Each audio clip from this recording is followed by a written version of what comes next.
नमस्कार दोस्तों, pre medical NEET exam के रिजल्ट्स को लेकर पूरे देश भर में हल्ला मच रहा है।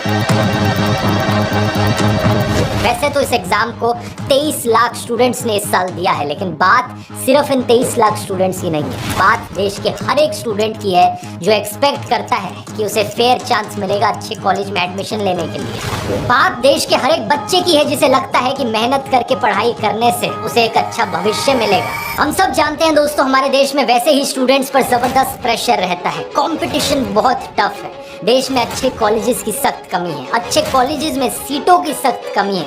और अब सीटों के लिए जो एग्जाम्स कंडक्ट कराए जा रहे हैं, अगर वो भी ढंग से नहीं कराए जाएंगे तो क्या उम्मीद रह जाएगी देश के फ्यूचर के लिए। पेपर्स का लीक हो जाना या खराब तरीके से एग्जाम्स कंडक्ट करना, ये पिछले कुछ सालों से आम बात बन चुकी है। पिछले ही महीने एग्जाम हो जाने के कुछ दिन बाद पटना पुलिस ने 13 लोगों को पेपर लीक करने के जुर्म में अरेस्ट किया था। ये लोग 30 से 50 लाख रुपए चार्ज कर रहे थे हर एक स्टूडेंट से लीक्ड पेपर के लिए। इतना ही नहीं, 10 मई की इस खबर को भी देखिए। गुजरात में पूरा का पूरा रैकेट बस्ट किया गया।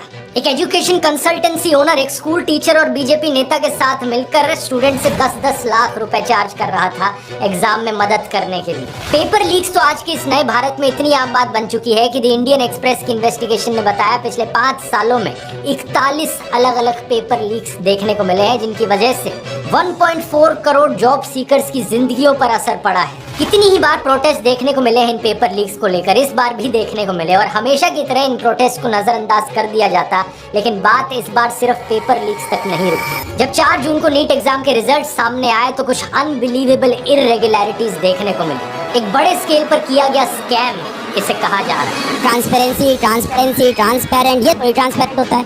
ट्रांसपेरेंट होता है, आप खुद से आके बताइए। हमारी रूह क्या उठती है जब बच्चे का वीडियो देखते हैं। पूरे देश भर के विद्यार्थियों के साथ छलावा किया है। नरेंद्र मोदी जी चुप्पी छोड़ो। इमेजिन करो दोस्तों, एक स्टूडेंट पर क्या बीतती होगी। कोई 16-17 साल का लड़का दिन रात मेहनत करके साल भर लगाता है इस एक एग्जाम की तैयारी करने में, और फिर ये स्कैम की खबर सुनने को मिलती है, सारी मेहनत पर पानी फिर गया। इसलिए एक बड़ा सिंपल सा लेकिन जरूरी एडवाइस है, लाइफ में हमेशा एक प्लान बी या प्लान सी होना चाहिए। किसी एक एग्जाम के भरोसे अपने पूरे फ्यूचर को दांव पर मत लगाओ। आपके पास हमेशा कम से कम एक बैकअप प्लान तो जरूर होना चाहिए। यूजी का एग्जाम ये है national eligibility cum entrance test for under graduates. ये देश भर के सारे मेडिकल, डेंटल और आयुष कोर्सेज का अंडर ग्रेजुएट्स एडमिशन एग्जाम है। देश में कराया जाने वाला इकलौता ऐसा एग्जाम। इससे पहले AIPMT का टेस्ट हुआ करता था, all India pre medical test. लेकिन जब वो होता था तो कई सारे मेडिकल कॉलेजेस और स्टेट्स के अपने अलग अलग प्री मेडिकल एग्जाम्स होते थे। इन सभी एग्जामों को एक एग्जाम से रिप्लेस करने के लिए नीट इंट्रोड्यूस किया गया 2013 में। शुरुआत में कई सारी स्टेट्स जैसे कि आंध्र प्रदेश, कर्नाटका, गुजरात, वेस्ट बंगाल, तमिलनाडु ने इसके खिलाफ प्रोटेस्ट किया था, इसलिए कई साल का समय लग गया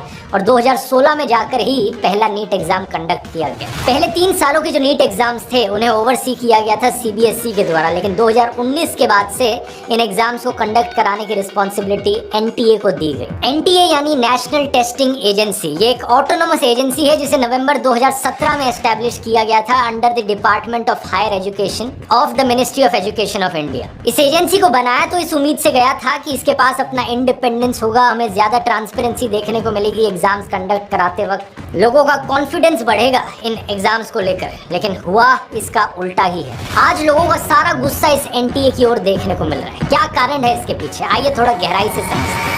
बात क्या है दोस्तों, प्रॉब्लम इस एग्जाम के कंडक्ट होने से पहले ही शुरू हो गई थी। 9 फरवरी 2024 को NTA ने इस एग्जाम की रजिस्ट्रेशन ओपन करी थी और 1 महीने तक का समय दिया था। डेडलाइन थी 9 मार्च रजिस्टर करने की, जो कि नॉर्मल है, 1 महीने तक का समय दिया गया, लेकिन 9 मार्च को 1 हफ्ते के लिए और एक्सटेंड कर दिया जाता है इस डेडलाइन। अब ये भी कोई इतनी बड़ी बात नहीं है, क्योंकि हो सकता है कुछ स्टूडेंट्स इतने मगन हो पढ़ाई करने में कि वो इस 1 महीने में रजिस्टर करना ही भूल गए एग्जाम के लिए। ठीक है, उनके लिए 1 हफ्ते और एक्सटेंड कर दी डेडलाइन, लेकिन 1 महीने बाद और 9 अप्रैल को फिर से इस रजिस्ट्रेशन लिंक को खोला जाता है। 9 अप्रैल से लेकर 10 अप्रैल तक स्टेक होल्डर्स रिक्वेस्ट पर, और इसके बाद एक और बार एक करेक्शन विंडो दी जाती है 11 अप्रैल से लेकर 15 अप्रैल तक। ये किस स्टेक होल्डर की रिक्वेस्ट थी? इसके बाद एग्जाम कंडक्ट किया जाता है 5 मई को, और इसके बाद भी ढेर सारी पेपर लीक्स की खबरें आती हैं अलग अलग स्टेट से, कभी गुजरात से, कभी बिहार से, तो कभी उड़ीसा से। लेकिन असली मजाक शुरू होता है 4 जून को, जब रिजल्ट्स डिक्लेयर होते हैं। नीट का एग्जाम एक MCQ एग्जाम है जिसमें 4 अलग अलग सब्जेक्ट्स में सवाल पूछे जाते हैं, फिजिक्स, केमिस्ट्री, जूलॉजी और बोटैनी। हर एक सब्जेक्ट में 50 क्वेश्चन होते हैं जिनमें से 45 अटेम्प्ट करने होते हैं, तो टोटल आउट ऑफ 200 180 क्वेश्चंस को अटेम्प्ट करना होता है। हर सही जवाब के मिलते हैं +4 मार्क्स, हर गलत जवाब के -1 मार्क। 3 घंटे 20 मिनट का समय दिया जाता है और मैक्सिमम मार्क्स जो पॉसिबल है वो 720 हैं। अब होता क्या है कि 67 स्टूडेंट्स फुल मार्क्स स्कोर करते हैं, 720 आउट ऑफ 720। सबके सबको ऑल इंडिया रैंक 1 मिल जाती है। ये एक बहुत ही अजीब चीज है क्योंकि पिछले साल जो एग्जाम हुआ था उसमें सिर्फ 2 लोगों ने टॉप किया था। उससे पिछले साल 2022 का जो नीट था उसमें 4 लोगों ने टॉप किया था, लेकिन किसी को भी फुल मार्क्स नहीं मिले थे। 715 हाईएस्ट स्कोर था। उससे पिछले साल 2021 में सिर्फ 3 लोगों ने टॉप किया था और अब अचानक से 67 लोग टॉप करने लग गए। ये कैसे हो सकता है? एनटीए ने इसको लेकर 3 रीजंस दिए। पहला, एक ऑफिशियल ने उनके कहा कि इस साल का एग्जाम काफी आसान था इसलिए इतने सारे लोगों ने टॉप कर दिया। लेकिन जब स्टूडेंट्स और एक्सपर्ट से पूछा गया तो उन्होंने रिजल्ट्स आने से पहले कहा था कि एक्चुअली में इस साल का एग्जाम तो बहुत टफ था। वो कह रहे थे कि जो स्कोर होगा वो नीचे जाएगा, कोई टॉप नहीं कर पाएगा। दूसरा, एनटीए ने कहा कि इस साल जो नंबर ऑफ कैंडिडेट्स थे वो कहीं ज्यादा थे। 3 लाख ज्यादा कैंडिडेट्स अपेयर कर रहे थे इस एग्जाम के लिए 2023 के कंपैरिजन में। तो क्योंकि ज्यादा कैंडिडेट्स थे इसलिए नेचुरली हायर स्कोर्स देखने को मिलेंगे। लेकिन तीसरा कारण सबसे इंटरेस्टिंग है। एनटीए ने कहा कि इतने सारे रैंक 1 इसलिए आए हैं क्योंकि 67 में से 50 टॉपर्स को इन्होंने ग्रेस मार्क्स दिए हैं। इन 50 में से 44 स्टूडेंट्स को ग्रेस मार्क्स दिए गए क्योंकि आंसर कीज में कुछ डिस्क्रिपेंसी थी और बाकी 6 स्टूडेंट्स को ग्रेस मार्क्स दिए गए टाइम रिलेटेड इश्यूज की वजह से। एक ये फिजिक्स का क्वेश्चन था इस एग्जाम में जिसमें 2 सही आंसर्स थे क्योंकि एनसीईआरटी की एक पुराने एडिशन की टेक्स्ट बुक थी और एक नए एडिशन की टेक्स्ट बुक थी। दोनों में अलग अलग चीजें लिखी थी, तो सब्जेक्ट एक्सपर्ट्स ने कहा कि दोनों ऑप्शन को सही कहा जाना चाहिए। अब पहली बात तो क्या ये एग्जाम कंडक्ट कराने का कोई तरीका होता है? वहाँ स्टूडेंट्स 12-12, 13-13 घंटे पढ़ते रहते हैं एक साल के लिए और यहाँ एनटीए से अपने क्वेश्चंस ढंग से नहीं लिखे जाते। और दूसरा, ये कैसा एग्जाम है जिसमें 75% टॉपर्स सिर्फ इसलिए टॉपर्स बने हैं क्योंकि उन्हें ग्रेस मार्क्स मिले। इस चीज को थोड़ा और गहराई से देखते हैं। इस क्वेश्चन को देखो जरा। क्वेश्चन था कि इन दोनों में से कौन सी स्टेटमेंट करेक्ट है। पहली स्टेटमेंट है atoms are electrically neutral as they contain equal number of positive and negative charges. और दूसरी स्टेटमेंट है atoms of each element are stable and emit their characteristic spectrum. इस क्वेश्चन का सही जवाब है कि पहली स्टेटमेंट सही है और दूसरी स्टेटमेंट गलत है, यानी कि ऑप्शन नंबर 4। लेकिन एनटीए ने कहा कि हमें ऑप्शन 2 को भी करेक्ट मानना चाहिए क्योंकि 2018 की जो एनसीईआरटी की किताब है उसमें इस स्टेटमेंट को लिखा गया है कि सारे एलिमेंट्स के एटम स्टेबल होते हैं। एनटीए ने कहा 13,000 से ज्यादा कंप्लेंट्स उन्हें इस क्वेश्चन को लेकर आई।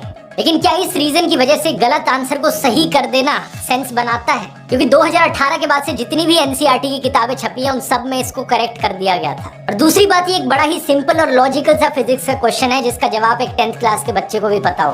तो सवाल ये उठता है कि ये कौन से बच्चे हैं जो 6 साल पुराने एडिशन की किताब को पढ़ रहे हैं और उनके लिए यहाँ पर ग्रेस मार्क्स दिए गए। तो ये है एनटीए के 3 अलग अलग कारण, सारे के सारे फैक्चुअल और लॉजिकल लूप होल से भरे हुए। अगला सवाल ये उठता है कि ये 6 टॉपर्स कौन है जिन्हें ग्रेस मार्क्स दिए गए टाइम की कमी की वजह से? क्या ये सारे 6 टॉपर्स एक ही एग्जाम सेंटर से बिलोंग करते हैं? ये पॉसिबल है। ये 6 टॉपर्स उन 1563 स्टूडेंट्स का हिस्सा है जिन्हें लॉस ऑफ टाइम की वजह से ग्रेस मार्क्स दिए गए हैं और इनमें से कुछ स्टूडेंट्स ऐसे हैं जिन्हें 718 या 719 आउट ऑफ 720 मार्क्स मिल गए, जो कि टेक्निकली इम्पॉसिबल है मिलना क्योंकि या तो आपको सही जवाब के +4 मिलेंगे या गलत जवाब के -1 मिलेंगे। तो नॉर्मल कंडीशंस में इस एग्जाम का स्कोर या तो किसी का 720 आ सकता है या 716 या 715 आ सकता है। 718, 19 पॉसिबल नहीं। ये 2 स्टूडेंट्स जिनको स्कोर मिले ये भी उसी झज्जर सेंटर के हैं जिससे 6 टॉपर्स निकले हैं। जब एनटीए से पूछा गया कि उन्होंने ग्रेस मार्क्स क्यों दिए तो उन्होंने कहा कि कई पेटिशंस फाइल करी गई थी नीट 2024 के कैंडिडेट्स के द्वारा high court of Punjab and Haryana के सामने। उन स्टूडेंट्स ने कहा था कि उन्हें लॉस ऑफ एग्जाम टाइम देखने को मिला तो इसकी वजह से एनटीए ने उन्हें ग्रेस मार्क्स दिए। और ग्रेस मार्क्स देने के लिए उन्होंने सुप्रीम कोर्ट की 2018 की एक जजमेंट का इस्तेमाल किया था। उस जजमेंट के अनुसार एक स्टैंडर्ड मेथड को नॉर्मलाइज करके यहाँ कैलकुलेट किया जा सकता कि लॉस टाइम के लिए कितने ग्रेस मार्क्स दिए जाने चाहिए। लेकिन अब यहाँ पर बात ये उठी कि 2018 की जो जजमेंट थी ये CLAT एग्जाम, लॉ के एग्जाम को लेकर थी और इस जजमेंट को इस कैटेगरी में लिखा गया था admission to educational institutes other than medical and engineering. यानी कि ये क्लियरली लिखा गया था कि इस जजमेंट को इस्तेमाल नहीं किया जा सकता इंजीनियरिंग और मेडिकल एग्जाम्स के लिए। तो सवाल ये कि एनटीए ने कैसे इसे इस्तेमाल कर लिया, एग्जैक्टली कितने ग्रेस मार्क्स दिए गए हैं यहाँ पर, एग्जैक्टली कौन से फॉर्मूला का इस्तेमाल किया गया है और अगर सही में लॉस ऑफ टाइम देखने को मिल रहा था तो 10-20 मिनट क्यों नहीं एक्सटेंड कर दिया गया एग्जाम को।